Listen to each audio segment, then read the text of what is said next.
Narito na naman tayo para sa isang napaka-sweet at nakakakilig na love story nila Kalingap Edu at Ate Viancy. Tulad mo ay aking makilala at kung ano ako'y Para sa pagpapatuloy ng ating love story ay dito na nga mapubunyag ang mga nangyari sa kanilang date sa tabing dagat. Napaka-romantic nga ng kanilang date dahil ang weather ay perfect lamang sa pagkagala, hindi masyadong mainit at hindi rin naman masyadong paulan na. Kaya medyo nag-enjoy din talaga silang dalawa kahit na simple lamang ang kanilang date. Dito nga sa kanilang date ay medyo napapansin ni Kalingap Edu na medyo dumadaldal na daw si Ate Viancy kapag kasama siya. At yun naman daw ay dahil talaga kay Kalingap Edu. Kaya unti-unti na daw nagbabago si Ate Viancy.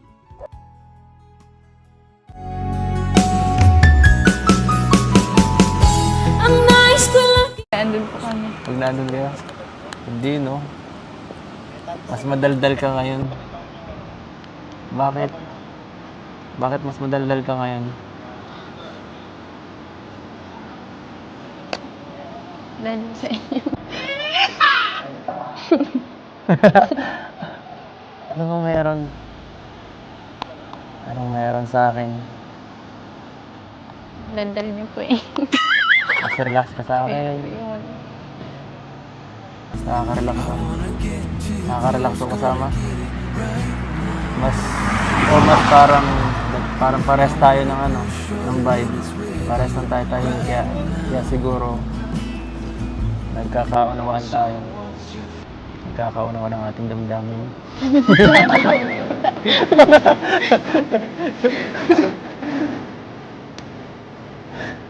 Sira ka naman, no? Ano ba yan si?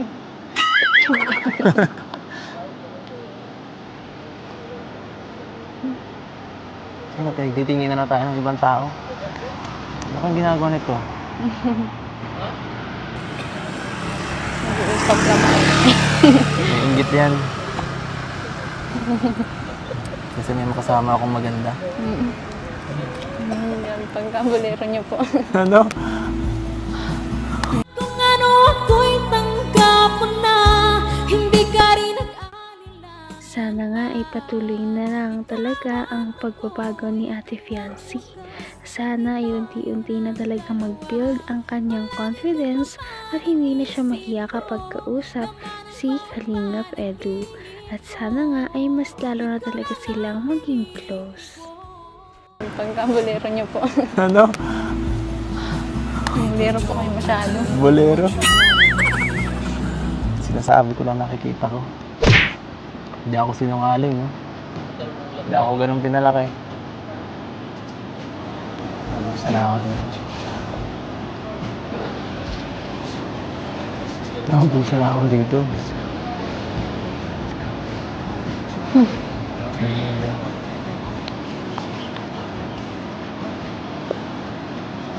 Tumingin ka kaya dito.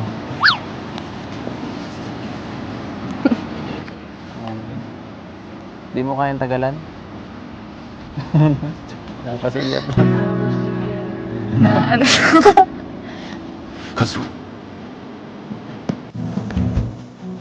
Di mo kayang tagalan. Hindi ko na po tayo tagalan eh.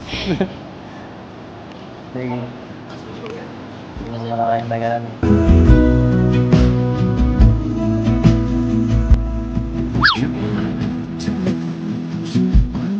Uy. May pasulyap yun, ah. Nasulyap.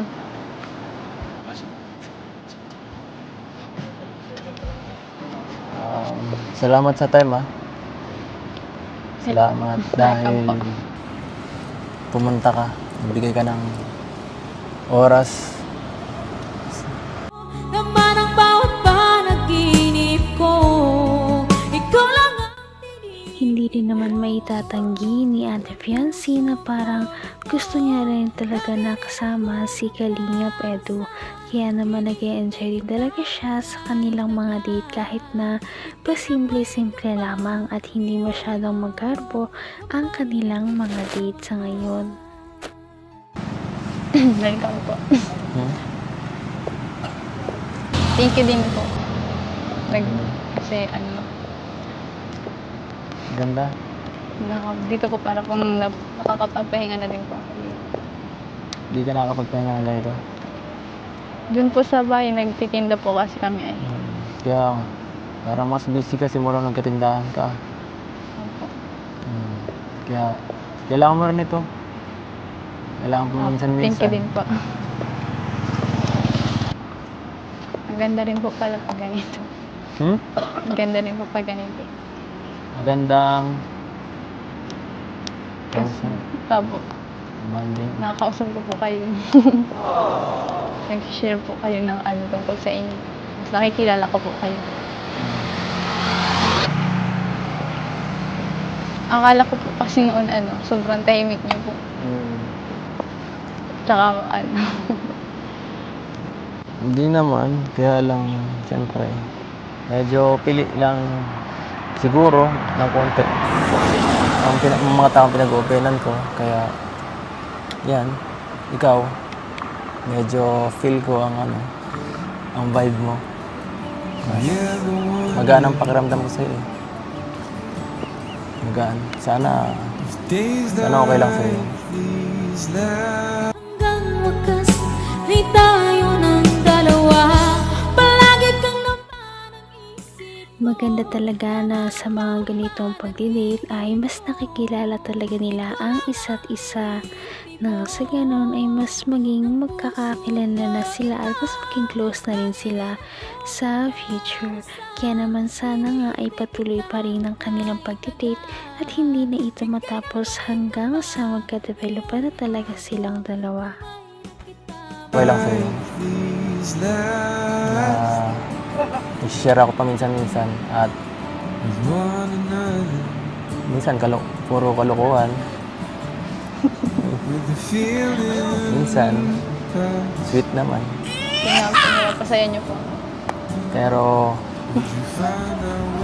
always totoo. If it all starts to crumble, Sana ikaw din pwede mo na maging open ka rin. Willing naman ako makinig. Nandito lang ako. Kung gusto mong may makausap ka paminsan-minsan, kapag pagod ka, medyo may nangyaring mabigat na na problema or isipin, pwede ka naman tumawag. Kung gusto mo nga, puntahan pa kita dun sa inyo kahit malayo yun. Malayo po na. Okay lang. Thank you po. Hindi mo na kailangan ipasalamat yun. Kasi friends naman tayo. and hope we know when. Thank you din po kasi simula po nung una tahimik po talaga. Ngayon Ngayon, Napakarami talagang nalaman ni Ate Fiancé sa ugali ni Kalingap Edu sa date nila na ito. Kahit na simple lamang ay mas naging magkakilala silang dalawa. Ganon din naman si Kalingap Edu ay mas nakilala niya rin talaga si Ate Fiancé kung ano ba talaga ang kanyang tunay na ugali. Kaya naman sana ay magkaroon pa sila ng ibang date. Napaka-sweet talaga nila at napakabait ng tambalang ito, kaya maraming sumusuporta. Kaya naman sana ipatuloy natin silang suportahan at mahalin si Fiancé, si Kalingap Edu at ang Kalingap team. Yun lamang at maraming salamat sa panonood. Abangan natin kung magkakatuluyan ba talaga si Kalingap Edu at Fiancé. Hanggang sa muli! Bye! Ngayon'y abot